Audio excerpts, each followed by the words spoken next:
पाहतोय कर्जमाफीसाठी बच्चू कडू यांचा हा नागपुरात भव्य मोर्चा सध्या सुरू आहे। नागपूर हैदराबाद महामार्गावर चक्का जाम आंदोलन सुरू आहे। नागपूर हैदराबाद महामार्ग पूर्णपणे ठप्प झालाय। ठाकरे आहेत ज्यांनी भाषण केलं ते आमचे गुरुजी आहेत आणि या विचार मंचावर उपस्थित असलेले सर्वच कराळे गुरुजी आणि मोठ्या संख्येने जमलेले सगळे आमचे शेतकरी बांधव। या देशाला स्वातंत्र्य मिळालं ते बाजारातून मिळालं नाही, ते आंदोलनातून मिळालेलं ही गोष्ट लक्षात ठेवा। आंदोलनातून लढ्यातून स्वातंत्र्य मिळालेलं आहे। आज महाराष्ट्रातला गावगाड्यातला सामान्य शेतकरी हा मरणाच्या दारात उभा आहे। जाती जाती धर्माधर्मात भांडण लावण्याचा प्रयत्न होतो आहे म्हणजे आणि अशा परिस्थितीमध्ये काय म्हटलं, जातीच्या मोर्चात मोठ्या संख्येने लोक जातात, धर्माच्या मोर्चात मोठ्या संख्येने लोक जातात, पण स्वर्गीय शरद जोशींनी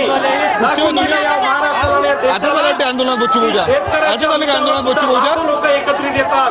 क्रांतीसूर्य महात्मा फुल्यानंतर स्वर्गीय शरद जोशी नंतर साहेबांनंतर पुन्हा एकदा बच्चूभाऊ कडूंनी शेतकऱ्याची एकी करण्याचा एक चांगला प्रयत्न या ठिकाणी केलेला आहे। महाराष्ट्रातले आम्ही सगळे शेतकरी नेते सोबत आहोत, एकत्र आहोत। ही एक अभूतपूर्व गोष्ट या ठिकाणी होते आहे, लक्षात ठेवा।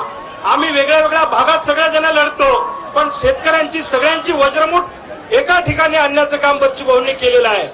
आणि हा मोर्चा अशा ठिकाणी थांबवलेला आहे की समृद्धी बंद, हैदराबाद जबलपूर बंद, सगळे रस्ते या ठिकाणी बच्चूभाऊंनी फारच सर्वेक्षण केलेलं दिसतं या रस्त्याचं। कारण हा स्पॉट असा निवडला की इथून एकही गाडी इकडची तिकडे होणार नाही, लक्षात ठेवा। आज सरकारचं नाक दाबल्याशिवाय सरकार तोंड उघडत नाही, ही गोष्ट लक्षात ठेवा। लेकरू रडल्याशिवाय त्याची माय त्याला दूध पाजत नाही। मी सुद्धा चळवळीमध्ये गेल्या 22 वर्षापासून काम करतो। स्वर्गीय शरद जोशींच्या विद्यापीठातून आम्ही घडलेले कार्यकर्ते आहोत, शिबिरातून। आणि सोयाबीन कापसाच्या प्रश्नावर मी या महिन्यामध्ये 50,000 शेतकऱ्यांचा मोर्चा दरवर्षी बुलढाण्याला काढतो, पण बच्चूभाऊंचं आंदोलन आलं म्हणून तो मोर्चा आम्ही पुढे ढकलला, कारण याच आंदोलनामध्ये आपण सगळ्यांनी आलं पाहिजे असा आमचा आग्रह होता। तुकड्या तुकड्यात भांडण्यापेक्षा एका ठिकाणी येऊन लढलो तर आपली ताकद सगळ्यांची मोठी होईल। भावांनो, आज सोयाबीन आपलं 3,500-4 हजारांना विकल्या जाते। सोयाबीनचा प्रति क्विंटल 500 रुपये, 1500 रुपये, 2000 रुपये सोयाबीनचा एका क्विंटलचा उत्पादन खर्च आहे 7,500-8 हजार रुपये आणि बाजारात भाव मिळतो आहे 3,000, 1,500, 3,500 रुपये। भावांनो, कापसाची पण तीच अवस्था आहे। मला माहिती आहे कुठं 500 विकल्या गेलं, कुठं 1000 विकल्या गेलं, वेगळ्या वेगळ्या ठिकाणी वेगळ्या वेगळ्या भावात विकल्या गेलं। लक्षात घ्या, जातीचा मोर्चा निघाला की सरकार आंदोलनाच्या ठिकाणी चर्चेला येतं। मग आज आमच्या मातीचा मोर्चा निघाला, तुम्ही इथं का येऊ शकत नाही हा सरकारला आमचा सवाल आहे। आम्ही तुमच्या दारात येणार नाही, तुम्हाला शेतकऱ्याच्या दारात नागपूरच्या देशीवर यावं लागेल चर्चा करायला। हे ठामपणे आम्ही तुम्हाला या ठिकाणी ठणकावून सांगतो। हे काय सांगतात बावनकुळे साहेब, हे आले नाही, ते चर्चेला आले नाही, आम्ही चर्चा ठेवली होती। अरे 1 वर्ष झाले विधानसभेची निवडणूक होऊन, पण तुम्ही कर्ज मुक्ती करायला तयार नाही। आम्ही कर्ज माफी मागायला आलो नाही, आम्ही भीक मागायला आलो नाही, आम्ही कर्ज मुक्ती मागायला आलोय, माफी नाही।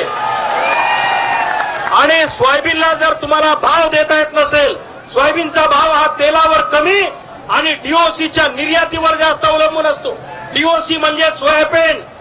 4 वर्षापूर्वी 23 लाख मेट्रिक टन सोयाबीन निर्यात झाली, म्हणून सोयाबीन आपली 8 हजारावर गेली होती। त्याच्यानंतर सोयाबीन निर्यात झाली नाही। या देशामध्ये 100 ते 125 लाख मेट्रिक टन सोयाबीन दरवर्षी तयार होतं।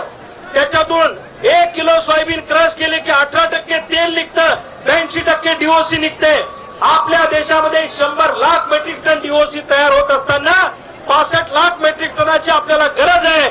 उरलेली डीओसी परदेशामध्ये निर्यात करा, बरोबर सोयाबीनचे भाव 8 हजारावर गेल्याशिवाय राहणार नाही, ही सरकारनं आमची मागणी आहे। कापूस आयात करण्यापेक्षा कापूस निर्यात करा, ही सुद्धा आमची मागणी आहे। कापसाच्या गाठी निर्यात करा आणि कर्जमुक्ती हा आमचा नैतिक अधिकार आहे अरे हरामखोरांनो, तुमच्या धोरणामुळे आमच्यावर कर्ज झालंय, आमच्यावर कर्ज झालेलं नाहीये.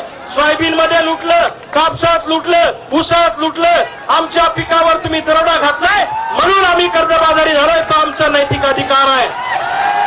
आज खेड्यापाड्यामध्ये अशी परिस्थिती आहे की शेतकऱ्याच्या पोराला कोण पोरगी सुद्धा द्यायला तयार नाही. बच्चू भाऊ, मला असं वाटतं या बिना लग्नावाल्यांची जरी संघटना केली तरी महाराष्ट्रातली नंबर 1 ची संघटना आपली होऊ शकते.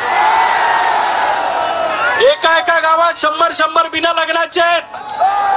तुम्हाला साहेबाची शरद जोशी साहेबांनी घोषणा दिली, साहेबाची पोरगी काय म्हणती, शेतकरी नवरा नाही म्हणती. आता शेतकऱ्याची पोरगी काय म्हणती, शेतकरी नवरा नाही म्हणती. तुमच्या सोयाबीनला भाव नाही, तुमच्या कापसाला भाव नाही, म्हणून तुमची ही भावांना अवस्था आहे. चांगली सुंदर पोरगी असली तर नोकरीवाल्याला जाती, नाकाडोळ्यानं बरी असली, रंगान सावळी असली, दुकानदाराला व्यापाराला जाती, आणि 3 नंबर राहिला त्याला गाळा आम्हाला. म्हणजे लेकरू बी मरकुड, पोरगी बी मरकुडी, नवरा बी मरकुडा आणि त्याचं लेकरू बी मरकुड. अशी आपली अवस्था आहे. लक्षात ठेवा. आपलं खेड्यातलं पोरगा कोणतं जरी दिल्लीला गेलं आणि त्यांनी जॅकेट घालून जाऊन सांगितलं मैं बंबई से आया, अरे तो गालफड सांगते तू अमरावतीतून आला का बुलढाण्यातून आला. ही आमची अवस्था आहे. मग ही अवस्था बदलायची असेल तर आपल्याला आर्थिक दृष्ट्या संपन्न व्हावं लागेल.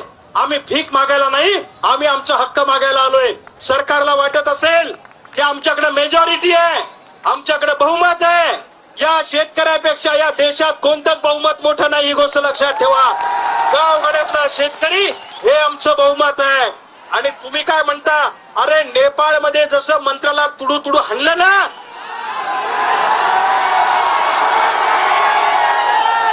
अरे नेपाळचे मंत्री देश सोडून पळून गेले. लक्षात ठेवा. मी तर बच्चू भाऊंना म्हणेल, नागपूर नंतरचा 4था टप्पा मुंबईत ठेवा. साल्यांना हरामखोरांना मुंबई आणि महाराष्ट्रातून जावं लागलं पाहिजे. त्याच्याशिवाय आपल्या समोर पर्याय नाही.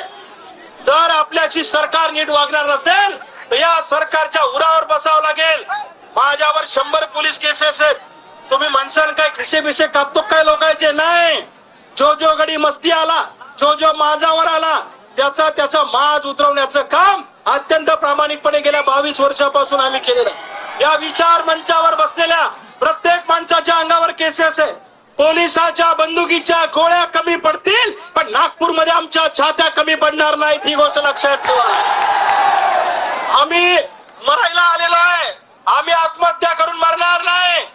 मरता क्या नाही करता, अरे आम्ही तशाच मरायला आलेलो आहे. आम्ही आत्महत्या करून मरणार नाही. मरता क्या नाही करता, अरे आम्ही तशाच मरायला आलेलो आहेत. आम्ही असे मरणार नाही. तुमच्यासारखे 5-10 घेऊन गेल्याशिवाय राहणार नाही. लक्षात ठेवा. आणि आम्ही काही फक्त बोलबच्चन नाही, नुसतं भाषणबाजीवाले लोक नाही. जो बोलता हो करता वाले आम्ही लोक आहेत. लक्षात ठेवा. मी महाराष्ट्रातल्या तमाम शेतकऱ्यांना धन्यवाद देतो की लोक म्हणायचे की शेतकऱ्याचं मजबूत संघटन होऊ शकत नाही, पण आज तुम्ही महाराष्ट्राला दाखवून दिलं की शेतकरी सुद्धा एका झेंड्याखाली एकत्र येऊ शकतो. पक्षाचे झेंडे बाजूला ठेवू आणि शेतकरी म्हणून एकत्र येऊ, हा नारा गावागावामध्ये आपल्याला द्यायचा आहे. आता इथून पुढे आत्महत्या करायची नाही, इथून पुढे मरायचं नाही.